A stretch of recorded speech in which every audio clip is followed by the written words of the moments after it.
You know, for about a year now, Christianity Today has produced a popular podcast called The Rise and Fall of Mars Hill.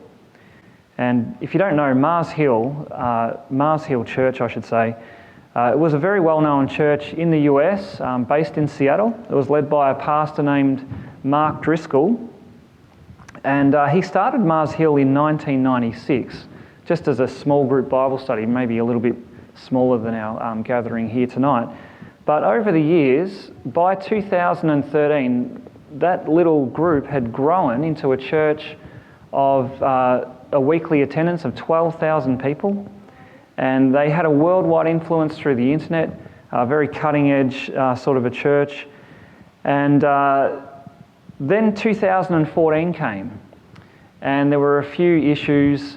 And by the end of the year, that church of a weekly attendance of 12,000 people came to a crashing end. And on the very last day of 2014, they disbanded the whole thing. It came to nothing. And naturally, a lot of people wanted to know what happened. It was a very well-known church, and yet for it to crash like that, there was a lot of interest.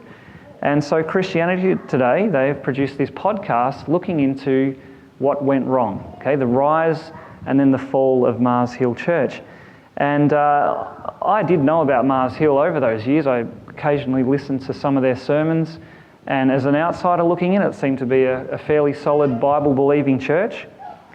And yet when you listen to the podcast about what went wrong, you hear story after story of bullying and spiritual abuse from the leaders, and one in particular. And the tipping point seemed to be some allegations of plagiarism when it came to some book writing. And in the end, though, what the podcast points out is that it was the character flaws of the lead pastor himself that led to the crash, that led to the whole thing collapsing. And the irony was that all the way through, anyone on the inside, they were aware of the character flaws. It was plain and obvious. Yet everyone overlooked it because of the apparent success of what was going on around them. Because of the influence this guy had, people would just overlook the bullying that took place. And so you could see from the podcast that the whole thing was just a tragedy in motion. It was destined to fail even from the beginning because of the problems with the leadership. And as it is with Mars Hill, so it is with the kingship of Saul in 1 Samuel. Saul's kingship, it's just started out in chapter 13, and yet almost straight away you can see that this too is going to be a tragedy in motion, because there are cracks appearing right from the outset. There are problems with the man at the centre, with Saul himself. And so you get these hints all the way through these two chapters that we're looking at tonight, that there is some major problems with King Saul, that he's not going to be the king that would honour God. And these two chapters, they help us to see that. Okay, because by the end of 1 Samuel, Saul's kingship is going to come to a crashing halt. But early on we get to see what the issues were. And it was to do with his character. And the way these two chapters get that across, it uses the teaching method of contrast. So Saul's character is contrasted with the character of someone else. And in this case, the someone else is his own son, Jonathan. So chapters 13 and 14 are about Jonathan and Saul. Jonathan is the man of faith. Saul is the man of folly. So there's three scenes in these two chapters, and they each display this contrast. So let's just look at them. So the first scene is in chapter 13. And I've got competition. The first scene, so it starts, if you have a look at verse 1 of chapter 13, Saul lived for 1 year, then became king, and he'd reigned for 2 years. Saul chose 3,000 men of Israel, 2,000 were with Saul in Michmash, and 1,000 were with Jonathan in Gibeah of Benjamin. The rest of the people he sent home. But then in verse 3, Jonathan defeated the garrison of the Philistines that was at Geba, and the Philistines heard of it. So this is the beginning of Saul's reign as king. And you would expect to hear Saul, getting into action, dealing with the enemies who were constantly threatening Israel, the Philistines. And yet it's not Saul who's taking the initiative, it's Jonathan. And so straight away you start to ask questions. Why is it Jonathan? Why not Saul? And then in verse 4, if you look at verse 4 there, it says that all Israel heard about this victory, but it says that they heard that Saul had defeated the garrison of the Philistines. So Jonathan was the one who did it, and yet the media report said Saul did it. Now why is that? Was Saul taking the credit for something Jonathan achieved? Anyway, Jonathan, he started up this war, and it leads to all of the Philistines getting together and coming after Israel. And they have thousands of troops. It's like the troops are like the sand on the seashore. So Israel are completely outnumbered. And we learn that apart from Saul and Jonathan, Israel have no weapons. So there they are, they've got this enormous army after them, and they're just standing there with sticks or whatever they could find. And Saul, he runs and hides along with all of the army. And verse 7 says that everyone was trembling. But then we find out there's a problem. There's a problem with Saul. It's not just that he doesn't inspire confidence in his army, but in verses 8 to 15 we realise that Saul has a major character flaw. It says in verse 8 that he was meant to wait for Samuel for 7 days. Okay? And apparently Samuel was going to get there. He was going to give Saul instructions from God about this battle. And he was going to bring God's blessing through offering a sacrifice. And it gets to the 7th day and Samuel doesn't show up. And so Saul starts to get anxious, as do many other people. Some of his troops start running away. Saul, he stresses out, and you could imagine how he felt. It's like if you've ever been at a train station and to meet a friend, to get on a train together and go somewhere, and you've got a deadline to make. And as the train's pulling into the station, you realise your friend hasn't turned up already. And so what do? Do you get on the train and make sure you catch your deadline, or do you wait for your friend and then be late? And so you've got this decision to make, but there's no time to make the decision. You've just got to act. And that's really what Saul was doing. Here he was thinking that the Philistines are going to come and attack them. His troops are starting to flee. He has to quickly act. He's got to do something. And so what does he do? He doesn't wait for Samuel. Instead, he takes matters into his own hands. He offers the sacrifice to try and secure God's blessing on the battle. And no sooner had he done that than that Samuel turns up. And he sees this and he says to Saul, "What do you think you're doing?" In fact, he says in verse 13 to Saul, "You have done foolishly. You have not kept the command of the Lord your God with which he commanded you."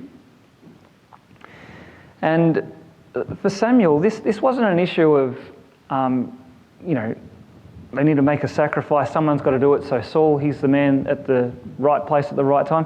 It's got nothing to do with that. God had given a very clear word to Saul through Samuel the prophet, and Saul has disregarded it. Now Saul tries to blame Samuel. He says, "The reason I did it is because you weren't here in time." But Samuel says, no, that's not the issue. The issue is one of obedience. And you, Saul, have disobeyed the Lord. Now we know from back in chapter 12 that kingship in Israel all hinged on obedience to God.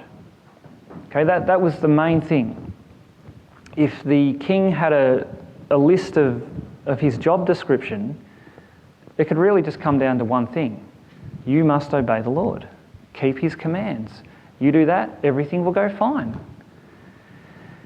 And yet Saul doesn't do that. He disobeyed. And have a look at the result of that in verse 14. Samuel says to Saul, "But now your kingdom shall not continue. The Lord has sought out a man after his own heart and the Lord has commanded him to be prince over his people, because you have not kept what the Lord commanded you." So what Samuel's saying there is that Saul's kingdom isn't going to go on, which doesn't mean he'll stop being king straight away. It just means that he won't have a dynasty. So, for example, his son Jonathan won't get to become king because Saul's kingdom's going to end. And that's one of the great tragedies of Scripture, because as we're going to see, Jonathan will make a great king. But Saul's ruined that because he disregarded the word of the Lord. And so what we're supposed to see in chapter 13 is this warning sign that this Saul, okay, remember, he's head and shoulders above everyone else. He's a good-looking guy. Everyone thought, wow, what a great king. But what we're meant to see is, no, there's some warning signs here. This guy isn't cut out for the job, because he's someone who, in the heat of the moment, his true character is revealed, that he's not someone who submits to the Lord. This is someone who thinks he knows better than God. Someone who, when he's under pressure, will take matters into his own hands and actually trust his own instincts rather than the word of the Lord. See, what we see, it's not the pressure that forced Saul to disobey. It's the pressure that revealed what this guy is really like. And that's actually worth reflecting on for our own lives, because what happens in your life when you're under pressure? You know, when something goes wrong or when you're stressed out, what do you see? Because it's in those moments that you actually get to see what you're really like. You get to see, are you someone who obeys the Lord? Or are you someone who, takes matters into your own hands? Someone who will go for convenience rather than obedience? Or someone who will trust in your feelings rather than in faithfulness to the Lord?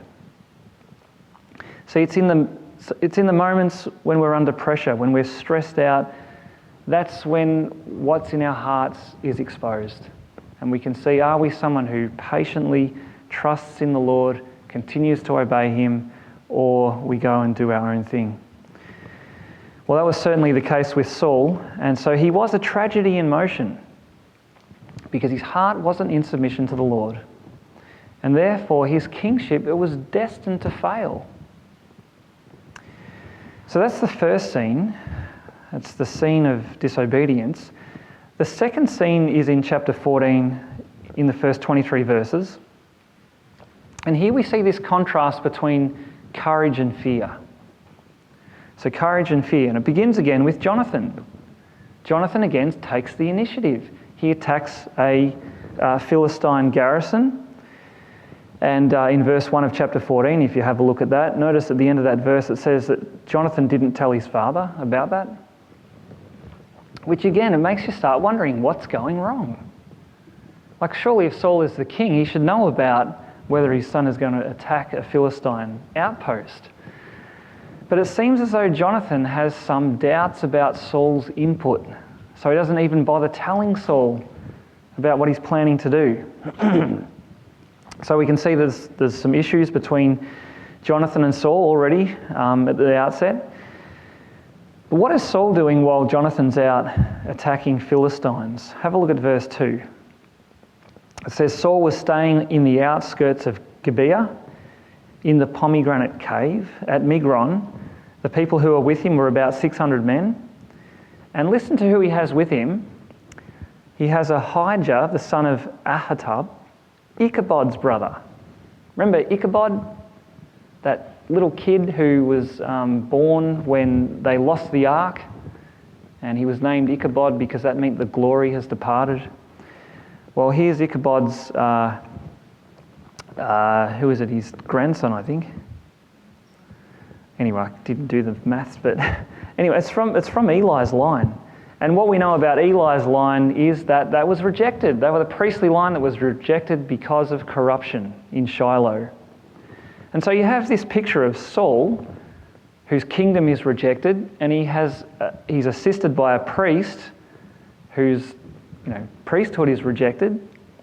And here they are doing nothing, sitting around in a cave, scared of the army. And why is it that Saul is hanging back like this? Why does he stay on the outskirts when he should be a man of action? It's because he doesn't have what Jonathan has. And what does Jonathan have? Jonathan has courage. And it's this courage that's fueled by his faith.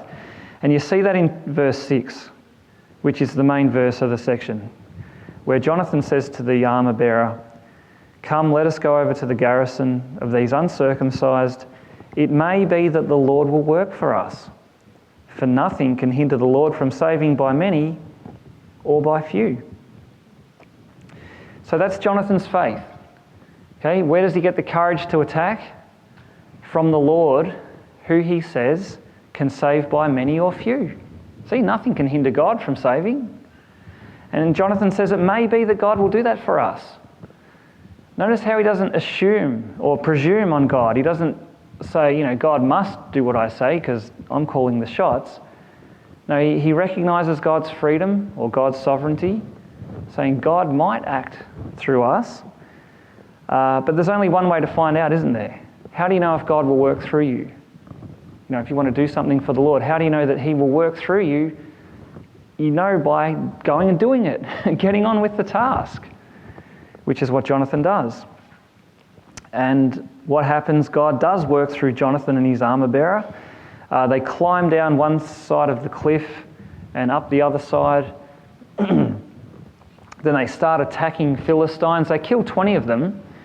And it would seem as though the Philistines were like, yikes, all these people are coming. They see two guys and they assume that there must be a whole army behind them.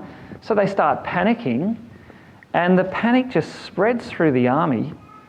And it goes on, it actually says that the panic turned into an earthquake. Where was that? That was end of verse 15. The earth quaked. And what does that mean? It seems like God caused an earthquake at the time.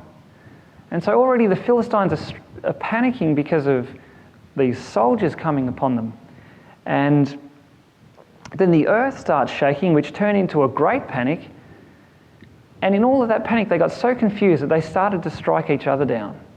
It's like they just started running around waving their swords about, killing each other. And then the next thing that happens, we hear that there's all these Israelites who would actually join the Philistine army. They were traitors. But in all of this panic and confusion, they switched back to the Israelite side and they also attack the Philistines. Then Saul gets involved. He comes out of hiding along with all of the Israelite troops. They attack the Philistines, and it ends in verse 23 by saying that the Lord saved Israel that day. Okay, so this was an army which was small, completely outnumbered, and yet they have a victory over this innumerable sea of Philistines.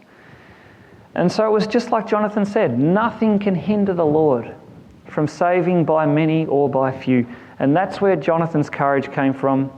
That's the courage that got him up that cliff and fighting in that fight. And it's such a great lesson on what God can do in the face of hopeless odds. Okay, this is what God can do. And again, there's an application for us, because perhaps you've wondered to yourself one day, what can I possibly do for God? What difference can I make in the world for Jesus? What can I do for the kingdom? Or as a church, we might think, what can we possibly do in Australia today? What difference can we make in our society? How can we spread the gospel? I mean, look at us, we're just so small and not very good at it. So how can we make any difference? And the answer is here, in what Jonathan says. Nothing can hinder the Lord from saving by many or by few. And so what would it look like if we actually believed that? That nothing can hinder God. He can work through us. What would that look like? We would actually do the work and see what God does. See how God uses us. See where courage comes from? It comes from faith in the Lord. Believing that He is powerful and able. So that's the courage of faith. That's the courage that we see in Jonathan. Something that seems to be missing in King Saul. Now that brings us to the third scene, which is from verse 24 of chapter 14. And here you would expect the scene would be like a big party. You know, they've beaten the Philistines. Finally, once and for all. Everyone's celebrating. You would think that would be the scene, but no, that's not the scene. The victory is completely ruined. Why? Because of Saul's stupidity. And so this is the third scene. The third scene is Saul's stupidity. And it starts with, it says that the men of Israel had been hard pressed that day. So Saul had laid an oath on the people, saying, "Cursed be the man who eats food until it's evening, and I am avenged of my enemies." And so none of the people had tasted food. Now, why on earth would Saul make a vow like that? Here they are, they're fighting a battle. The main thing you need is fuel for the fight. Okay, you can't swing a sword if you're starving hungry. And for some reason, Saul has put this oath on the people which prevented them from eating. Why? Who knows? Maybe he was superstitious. Maybe he thought that would be one way of kind of twisting God's arm to get God to work more for them. But whatever his reasons for doing it, it was completely foolish. And again, there's a contrast with Jonathan, because Jonathan didn't hear about the oath. He was off attacking Philistines while Saul was trembling in a cave. And so when they're walking through this forest as they're going after the Philistines, they come across some honey in a log on the ground. And Jonathan takes his staff and he dips it in, and he has it like it's like a lollipop. And that gives him the sugar hit that he needs to keep fighting. It says that his eyes brightened, it revived his strength. And the troops, they see him doing that. They're like, "Jonathan, you can't do that. Don't you realise that your father put an oath on us? We're not allowed to eat." And Jonathan, in verse 29, I'll paraphrase it, he says, "That's just plain stupid. Here we are fighting a battle. That's going to limit the victory. We're not going to be able to complete it." And what ends up happening, the troops got so hungry that when they attacked some Philistines, it says in verse 32 that they pounced on the spoil. They took the sheep and the oxen and calves and slaughtered them on the ground and ate them with the blood. It's like they just started eating animals, and which was against the ceremonial law. And so we see that, what foolishness. Here they were on the cusp of the ultimate victory against the Philistines, and Saul ruins it all through this stupid vow. The folly doesn't stop there though, because in verse 37, Saul seeks guidance from his rejected priest. He wants to know how to complete this battle. There's no answer from the Lord. Surprise, surprise. Now Saul takes that as an indication that there's sin in the camp, so he draws lots to find out who is responsible. The lot falls on Jonathan. And Jonathan tells Saul about the honey that he ate. And you would expect Jonathan to say, "But it's not my fault I broke the oath. I wasn't aware that there was one. You can't hold me responsible." He doesn't argue like that. Instead, what he says to Saul implies that Saul's vow was idiotic. That's the subtext of what he says, that was a stupid vow. He says, "What, I ate some honey and now I must die?" Okay, that's ridiculous. But Saul, he wants to save face. He's made this big stand, and he says that anyone who eats is cursed to die, and so he decides Jonathan has to be put to death. Now you can imagine the feeling among the troops. Jonathan's the guy who's brought this victory about, and now his dad's going to kill him, kill his own son. And so there was absolute outrage over that. They wouldn't allow Saul to do it. The troops rebel against their king. Do you see how it's all just falling apart around Saul? His leadership, it's so inadequate. It just leads to trouble. He was the troubler of Israel, which is a phrase that Elijah uses later on in the Bible for King Ahab, who was a complete unbeliever. Saul brings trouble on Israel, as Jonathan says, all because of his foolishness. Now there is a big surprise at the end of chapter 14, because we have this section from verse 47 that talks about Saul's other victories throughout his kingship over the other nations. And you have to remember that the Israelites wanted Saul as their king because they wanted someone to go out and fight their battles. And Saul was able to do that. He had many victories. And so you get to the end of chapter 14 and you have this kind of like an outsider's look. What did it look like as Saul being king? He was victorious. He did a lot of good things. And yet, having just read chapters 13 and 14, we know the inside story. We know what it's really like, or what Saul is really like, that he's a man, well, that his kingship is just a tragedy in motion. It's destined to fail because there's a failure in Saul. And what is his failure? It's not just character flaws. It's not just leadership problems. The real failure was actually the absence of faith. See, Saul was a man who in the end didn't trust in the Lord. He trusted in himself. He trusted in his own strength, which is why he was fearful in the face of a massive army. He trusted in his own thinking, which is why he would take matters into his own hands with that situation with the sacrifice and with the foolish vow. So he trusted in himself, which is the very definition of a fool. And the key theme in these two chapters is this contrast between faith and folly. Okay, Jonathan's faith, Saul's folly. And Jonathan, he is the leader that you would want. He's the one you'd want as a king. To us, it really seems like a huge tragedy that Jonathan was robbed of the throne because of the foolishness of his father. And yet, from everything we learn about Jonathan, we can see that Jonathan, that didn't bother him at all. He wasn't worried about whether he got to be king or not. For Jonathan, serving the Lord was the reward in itself. He didn't just serve God so that it would lead to something greater.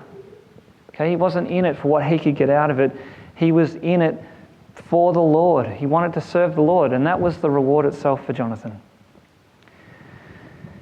And so we have this contrast between two leaders, but what we do see is how important it is for God's people to be ruled by a faithful king. A king who trusts in the Lord, who obeys the Lord, not someone who compromises or hides in the face of danger or ruins his victory through his own stupidity. And so we're really left wishing that Jonathan could be the king. Now imagine Israel under Jonathan. Imagine a king like that leading the people in victory, not ruining it. That's the king you want. But it was never to be. And yet there's some good news though for us, because the story doesn't end with Saul, but another king will come. Yes, it will be David. David was referenced there in chapter 13 with the man after God's own heart. And yet, where is this story really pointing us to? The kingship. Who is the real king of God's people? It's Jesus. And see, Jesus is the Jonathan that Israel never had. Because everything about Jonathan pointed to Jesus. Jonathan's faithfulness, his wisdom, his courage, it all points us to the Lord Jesus. And the king that Jesus is for us, that he comes in and like Jonathan, single-handedly brings the victory. But the victory that Jesus brings for us is far greater than getting rid of a few pesky Philistines. Jesus actually saves us from the real enemies, which is our own sin and Satan and death itself. And Jesus has conquered those enemies for us, and he's risen to be our king. And so in light of Jesus coming, the main application of this passage is not try really hard to be like Jonathan and try really hard not to be like Saul. That's not the main application of this passage. The main application of this passage is actually be like Jonathan's armor bearer. Be like Jonathan's armor bearer. Why that? Well, if you look back at chapter 14, verse 7, notice how the armor bearer says to Jonathan, do all that is in your heart. Do as you wish. Behold, I am with you, heart and soul. I am with you, heart and soul. See, if Jonathan is appointed to Jesus, then the main application is we've got to be like that armor bearer. We've got to say to Jesus, I am with you heart and soul.